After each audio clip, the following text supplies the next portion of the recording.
I am a longtime resident of Westchester. I've had over 32 years as a resident in this community. I'm self-employed as a CPA, Certified Public Accountant, and also as a Certified Fraud Examiner. I have raised my children over here. I love Westchester. I think what we are about to do over here in our expansion programs and the work that we are currently doing, certainly we can all use our skills and talents to be able to improve and bring the people more together. My education background is I have 4 Bachelor of Business Administration degrees from the University of Cincinnati. Okay, I just want to make sure nobody boos that. I know we're at Miami over here, but we're all educating ourselves in these particular areas. I'm also as I said, a CPA. I'm licensed in Ohio, Kentucky, and Indiana, and over in California. I'm a Certified Fraud Examiner licensed by the only organization in the world who licenses fraud examiners. That's the Association of Certified Fraud Examiners. If you're familiar with the Madoff situation, our examiner, Mr. Marco Polos, is a member of our organization. There are only 19,000 people in this organization worldwide.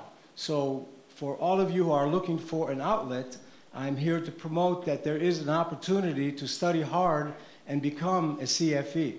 We can use the skills of everyone who wishes to try and become involved in our community. I'm also a forensic CPA where I testify in courts and examine civil and tax documentation as hired by other attorneys. I'm against incorporation for several reasons. As a CPA, our job in the area of tax, when people come to me, I'm supposed to be able to do something to lower the tax structure, not increase the tax structure. It is my professional opinion that if we do incorporate, we are going to raise the taxes amongst the many people who are residents of our community. That does not work for me. It does not work for a lot of people who are in the community. Very importantly, we need to lower the tax structure, not increase it. In addition to that, the incorporation, which is determined, by the way, by the people's vote as well as by the commission, when they go ahead to incorporate, they would have to go before the commissioners. However, one very important point I would like to point out. As a trustee, we cannot intervene in the incorporation. Under the Ohio Revised Code, we cannot do that. However, if I'm elected trustee, I will and can hire an attorney to go against the incorporation because I'm entitled to do that, to protect the citizens. I want to protect the citizens' rights. I want to be able to lower their taxes, and that is basically the strongest argument that I have against the incorporation, and I'm definitely against it. First area what we're looking at when we say lowering taxes, let's talk about the general issue of lowering and making the township more efficient.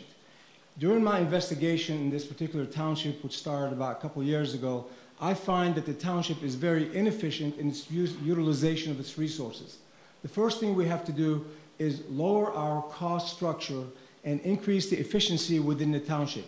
This means that you have to look at each personnel department and be able to departmentalize and compartmentalize to make sure that we are not redoing and restructuring, having the work redone several times. Important issues that the township needs a restructuring.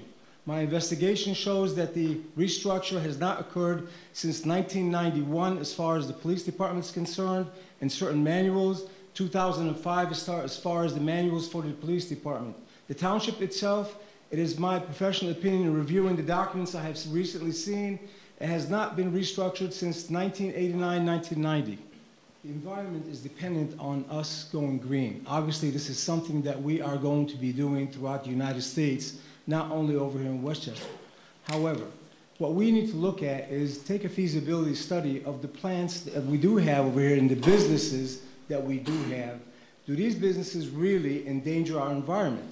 I certainly do not know that for a fact, and certainly you don't want to go to a business person, especially in these economic downturns, expecting them to put more money into an area where it's not going to do the community very, very good at all. One of the first things that we should also take a look at within this structure is to bolster our zoning regulations. Our zoning regulations is a way that we can control what businesses do, how they do it, and how effective they're going to be for these specific individuals and what neighborhoods these things are being done. Add additional code enforcement officers. Our code enforcement officers right now is slack. They are not going out and doing and reviewing because they can't. Perhaps it is because of the economic downturn. The most important issue that I raise along with this is that we need to educate our members, our neighbors, and our community leaders and the people who are there about what is green. What do you look for? What is it that you can do in your neighborhoods? Can you help your neighbor if you see something that's going wrong? Do they have an old furnace, for example, that's generating smoke and that's doing bad in that area? We need involvement from our citizens. We need to teach our citizens what needs to be done and have a reporting hotline so that they can independently report any specific violations without them being turned in. We do not have that at this particular point. We need to set that up.